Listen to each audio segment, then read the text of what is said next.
The school compound was shaking with laughter. The sun blazed over Bright Future Academy, but the real heat wasn't coming from the sky, it was coming from the roasting David Johnson was getting from Sandra Williams. Sandra, the most popular girl in school, stood in the middle of the schoolyard, her manicured fingers pointing at David's worn-out sandals. She threw her head back and laughed. "Chai. Everybody, see this boy. Aha, David, why do you like suffering yourself? Even beggars no day wear this kind of shoe." The crowd of students erupted in laughter. David froze. He wanted to disappear. It was bad enough that he was one of the poorest students in the school. Now, the whole school was treating him like a walking joke. Sandra wasn't done. Wait, make I see something." She stepped closer and squinted at his uniform. "Ew." She clapped her hands dramatically. "Even his shirt is faded like my grandmother's wrapper." The laughter grew louder. Some students even fell to the ground, holding their stomachs. David bit his lip hard. His uniform wasn't just faded, it had been patched so many times that even the patches had patches. But what could he do? His mother, a struggling Acura seller, couldn't afford a new one. Sandra grinned. She was enjoying this. She folded her arms. "Tell me, who in their right mind will ever date a boy like this?" The students roared again. David's heart sank. His secret crush, the girl he had admired from a distance for years, had just destroyed his dignity in front of everyone. He clenched his fists. One day, just one day, he would prove them wrong. David's life had never been easy. Born into poverty, he had never known what it felt like to have new clothes, good food, or even a proper bed. His mother, Mama David, was a widow who sold Acura by the roadside. She worked from 4 a.m. to 10 p.m. just to put food on the table. David did his best to help. After school, while other kids played video games, he was hustling, carrying crates of minerals at the market, cleaning shop floors, and even washing cars for N50 per car. Still, it was never enough. The other students at school had fancy lunchboxes, nice shoes, and pocket money. David? He was lucky if he had one meal a day. But despite everything, he never gave up. He had big dreams. Dreams of becoming successful. Dreams of escaping poverty. He just didn't know how yet. After high school, while his classmates went to university, David faced the cold truth: there was no money for further education. So while they posted pictures of their new university life on Facebook, David was a bus conductor. From morning till night, he shouted at the top of his lungs, "Ojulegba, Ikeja, enter with your change o." People pushed him, insulted him, even slapped him. But he never complained. Every night, he collapsed into bed, exhausted. His dream? To escape poverty at all costs. But then one day, something unexpected happened. It was a hot afternoon in Lagos. The streets were noisy with cars honking, traders shouting, and people hurrying along. David was trying to get passengers when he saw an old man struggling to cross the road. Nobody paid attention. Cars zoomed past, almost knocking the man down. David didn't think twice. He ran across the road, dodging cars, and helped the old man across. The man looked at him with kind eyes. "My son, may God bless you." David smiled, nodded, and went back to his hustle. Little did he know, that small act of kindness was about to change his life forever. A week later, David was resting after work when a black SUV pulled up in front of his house. A well-dressed man stepped out. "Are you David Johnson?" David wiped his face. "Yes. My boss wants to see you." David frowned. "Who's your boss?" The man smiled. "You helped him cross the road last week. Chief Johnson a Degbite." David froze. The old man? That evening, he was driven to a mansion so big it looked like a palace. Chief Adegbite welcomed him with open arms. "David, I saw something special in you. You are kind, hardworking, and determined. I want to sponsor your education, any university in the world. David's heart stopped. University? Him. Tears filled his eyes. Sir, I don't know how to thank you. The old man patted his back. Just promise me one thing. David nodded quickly. Anything, sir. Promise me you'll never forget where you came from. David clenched his fists. I swear, sir, I will never forget. That night, he prayed like never before. It was the beginning of his new life. David studied business and technology at Harvard University. He wasn't just a good student, he was brilliant. But he wasn't satisfied with just a degree. He wanted success. At 27, he launched his first tech startup. It failed. At 28, he tried again. Another failure. But at 30, everything changed. David developed an app that revolutionized banking in Africa.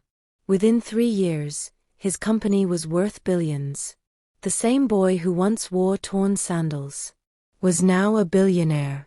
David came back to Nigeria in style. He bought a mansion in Banana Island. He acquired the very school where he was once humiliated. He became a national icon. Then one day, he got an unexpected invitation. A popular TV station wanted to interview him. David smiled. It's time. The TV station was packed. The cameras were rolling. David took his seat. Then he saw her. Sandra. She was the co-host of the show. She stared at him, her mouth open. Disbelief written all over her face. David turned to the host. You asked if someone ever made me feel worthless? The host nodded. David turned to Sandra and smiled. Yes. She's sitting right here. Sandra gasped. The host blinked. Wait. Sandra? David pulled out something from his pocket. A torn sandal. Sandra stopped breathing. David smiled. Sandra, do you remember these shoes? Sandra's vision blurred. Her head spun. And then, she fainted. The TV studio was in chaos. The audience gasped. The cameraman fumbled.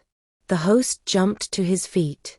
Sandra Williams, the same girl who once mocked David in front of the entire school, had just collapsed on live TV.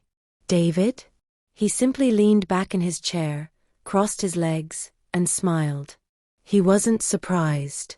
He had waited years for this moment. Minutes later, Sandra regained consciousness.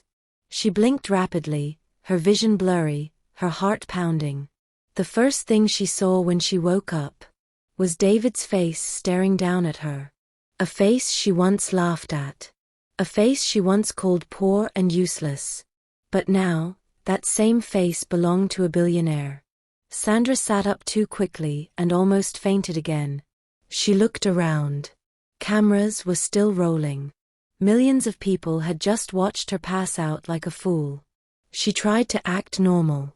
She forced a smile. Haha. I just got a little dizzy. She cleared her throat. It's the lights, they're so bright. David chuckled softly. Yes, Sandra. The lights are very bright. Just like karma. Sandra's smile froze. She knew what he meant. The audience? They caught it too. Some whispered. Some giggled.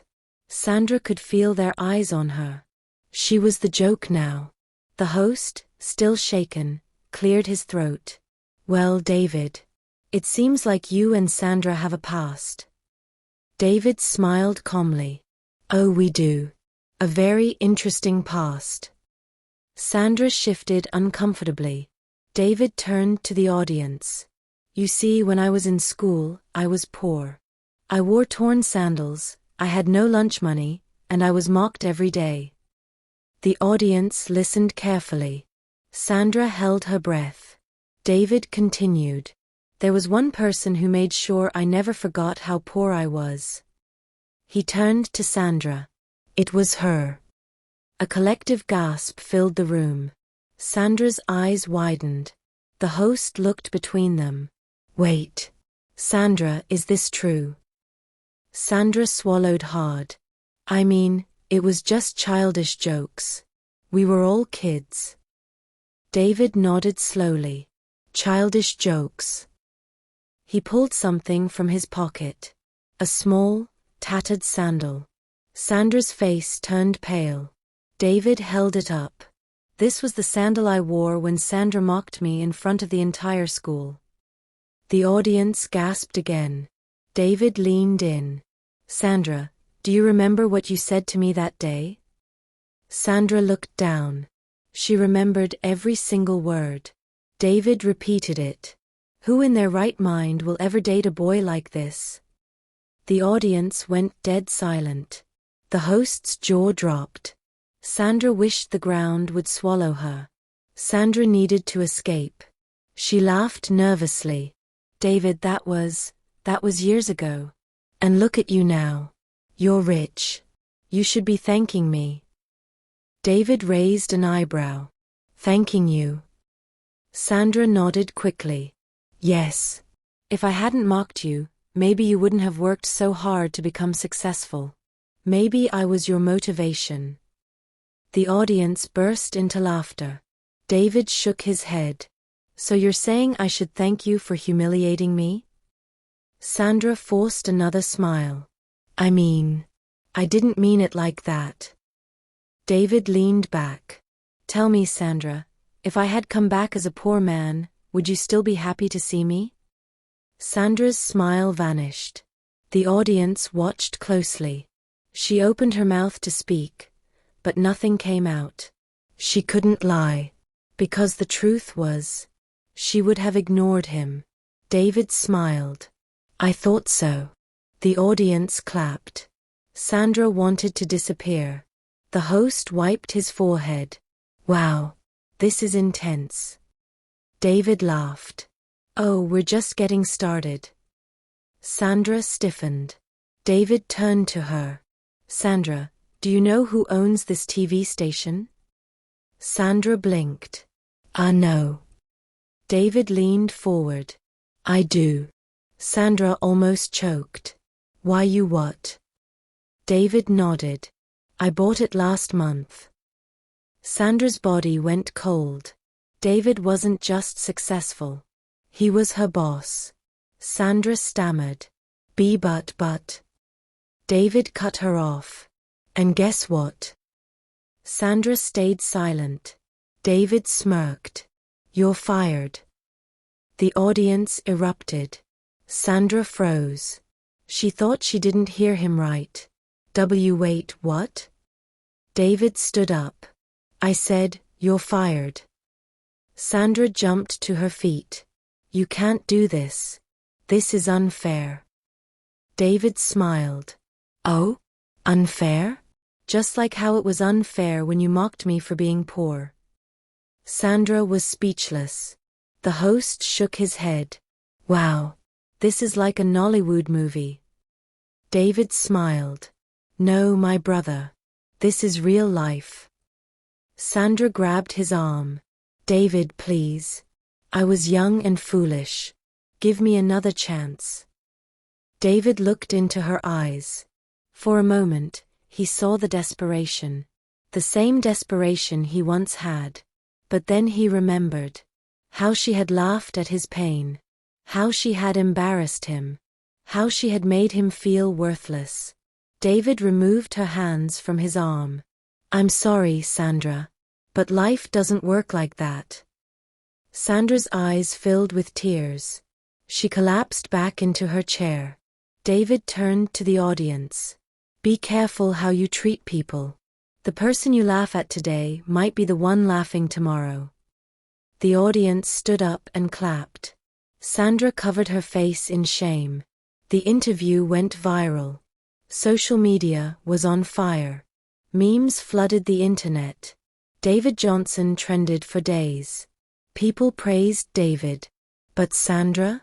She became a national joke. She lost her job. She lost her influence. She lost everything.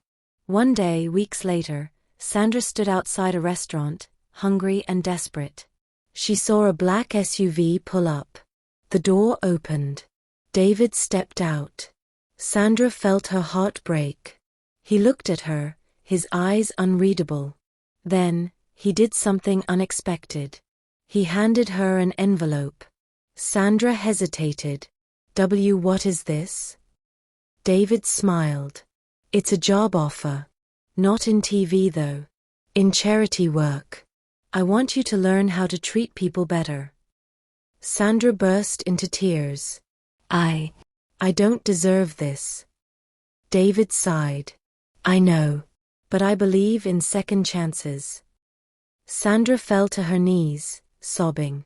And for the first time in her life, she was truly sorry. What are your thoughts on this, and do you think what David did to Sandra was right? Leave your comments and please like, share for more interesting stories. The next story that is coming soon will even be more explosive.